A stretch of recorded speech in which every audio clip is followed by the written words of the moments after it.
In this episode, we speak with Kirk Konert, managing partner at AE Industrial Partners, a private investment firm with $7.2 billion in assets under management, focused on specialized sectors including national security, aerospace, and industrial services. Since its founding in 1998, AEI has completed more than 140 investments in market-leading companies, leveraging deep industry expertise, operational experience, and a broad network across its core sectors. Kirk joined AEI in 2014 and is primarily responsible for sourcing, executing, and managing the firm's portfolio investments.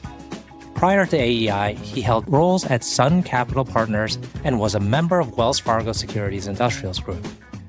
AE Industrial Partners was recently recognized by GrowthCap as a top private equity firm of 2025. I'm your host, RJ Lumba. We hope you enjoyed the show. If you liked the episode, click to follow. RJ Lumba is the managing partner of GrowthCap and the executive chairman of Market Insight Media. He is the host of Growth Investor, a podcast featuring today's best investors, executives, and founders. In the minutes ahead, we'll uncover insights and strategies for accelerating growth and succeeding in business.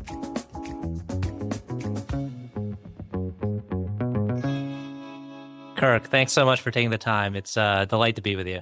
Thanks for having me. Excited for the conversation.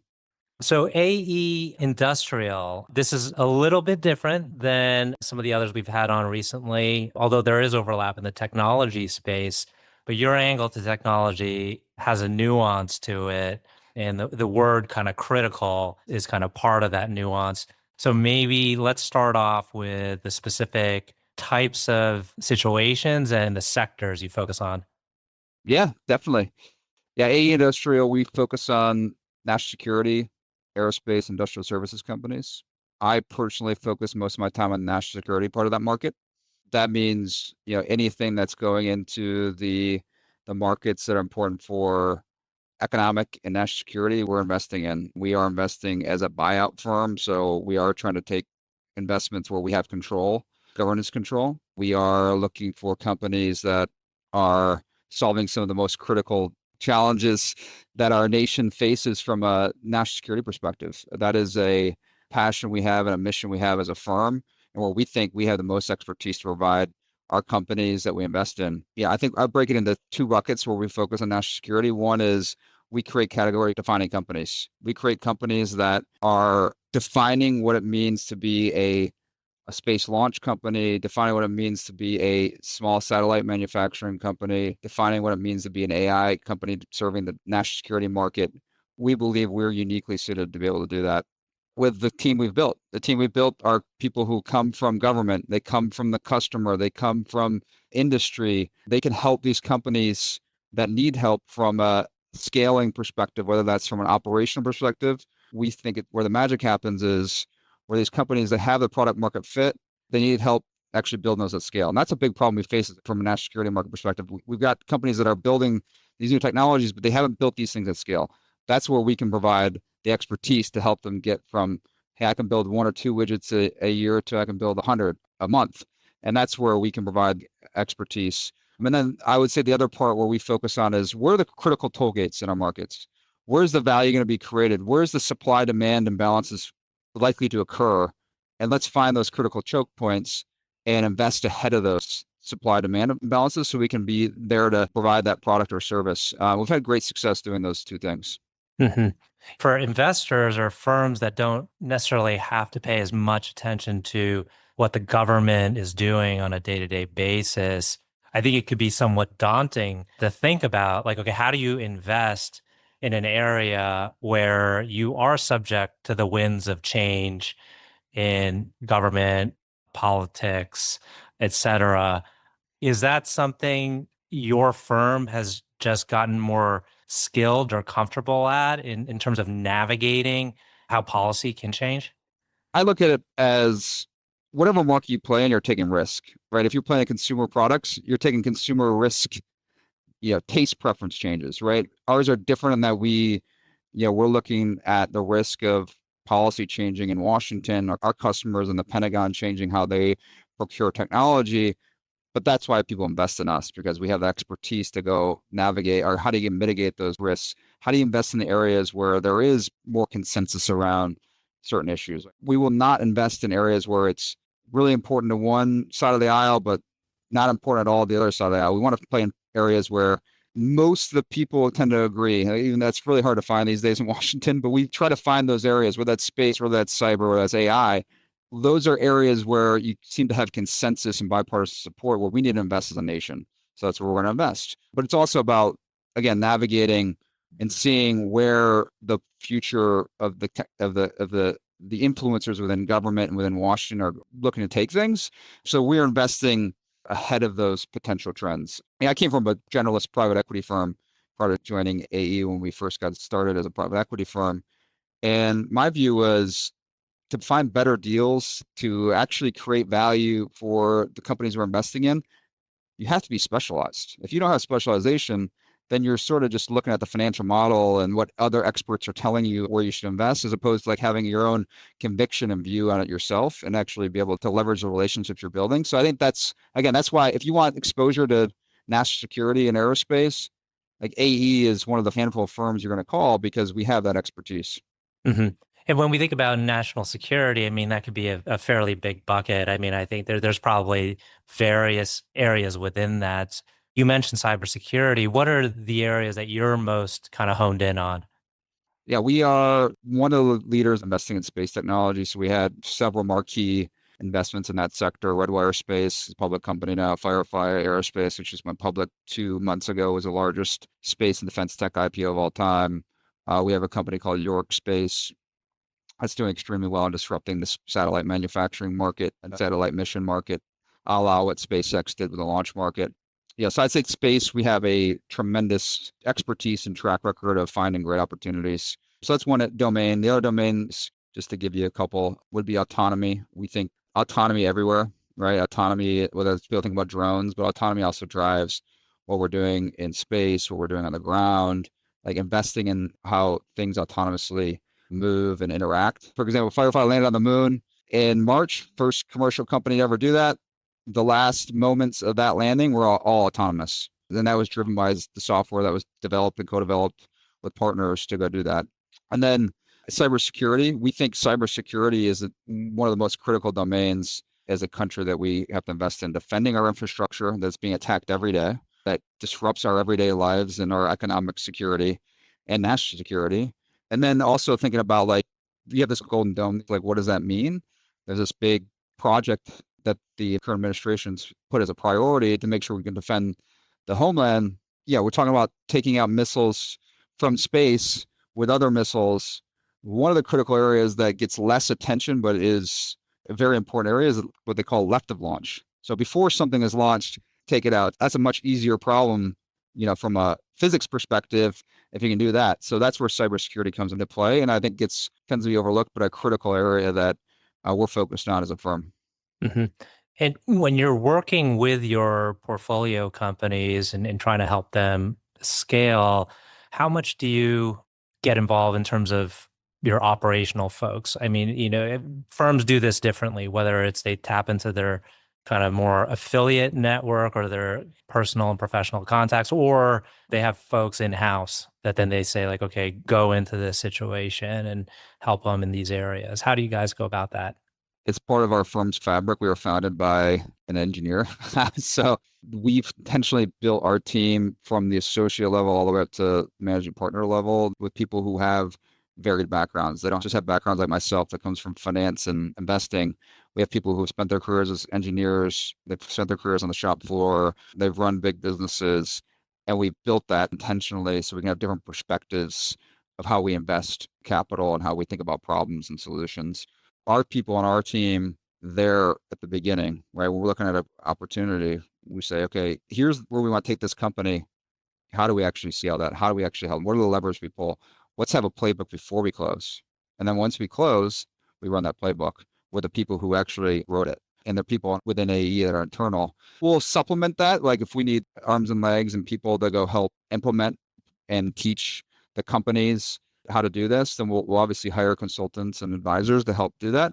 But the ultimate goal is to teach it to the company and then they own it, right? It's much better that they own it and they can take it and when they go public or they go sell to another company, like they take that with them. They have that expertise to continue to scale. That's important to us. When we're selling a business or we're taking it public, we want that business to thrive, right? Thrive forever.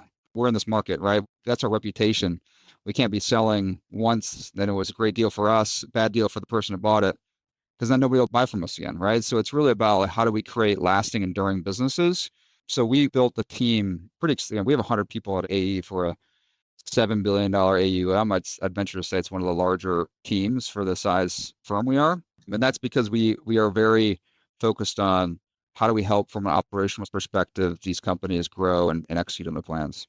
Yeah. I'm curious if you have, or you tend to see more variation and that you have more flexibility in your hold period with a company, given that each one can have varying degrees of complexity. Yeah, we do. We're in a market where there's long development cycles and there's long sales cycles. You might have a great product and offering, but to actually get that sold into the government customer, to get a program of record, which is like the holy grail within national security, where it's in the budget and it's funded and the customer buying it, like that takes years, right? So you have to be very patient around, okay, here's the steps you need to take. Here are the milestones we need to hit. If we don't hit those milestones, here's how we need to pivot. That takes a lot of, again, patience and discipline to be able to go execute on it and make sure you see it to fruition. With that said, we've had other companies that have surprised us on the upside and said, we actually pulled it to the left in terms of the opportunity. We were able to win some programs we had not anticipated, and we've sold earlier than our sort of 4 to 5 year average hold period. Again, there's unique situations on each side of that. I'd like to touch on your background. You've been at the firm for over a decade. Where did you get your start? Yeah, I started in banking during the great financial crisis, which was an interesting time to start. I learned a lot, saw a lot of changes happen within banking and capital markets generally, but it gave me a great learning experience because basically teams were lean and mean at the time. So I got to do a lot as an analyst. So I started my career at Wachovia and Wells Fargo in Charlotte, spent 2 years there. And then I went to Sun Capital, went to private equity. That was also a unique time to go to Sun Capital. They were a $6 billion fund in 2011 before there was not very many $6 billion funds. Now there's a lot of them. But at the time, a big fund was doing a ton of deals. So again, saw a lot, learned a lot from some great people there. Spent 3 years there before I joined AE, and obviously been here for the last 11 years. Yeah, it seems like AE has been growing, founded in 1998 under a different name, and then it has evolved sequentially. What have you seen that's different today than it was when you joined? In what ways has the firm evolved? So the founding was basically Brian and David Rowe, father-son team. They wanted to take their respective careers in aerospace and defense to go invest in middle market companies, use their expertise, use their networks to go help these companies grow. Had a tremendous track record as a family office, investing in commercial aerospace companies primarily, and building a relationship with Carlyle partners over that time period. And as Carlyle moved way up market in terms of deal size, talk about mega funds, obviously Carlyle became one of them.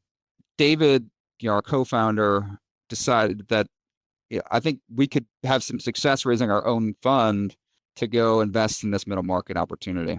So that's when I joined in 2014. He and Mike Green, our co-CEO, decided to go, let's go build a team, go after this.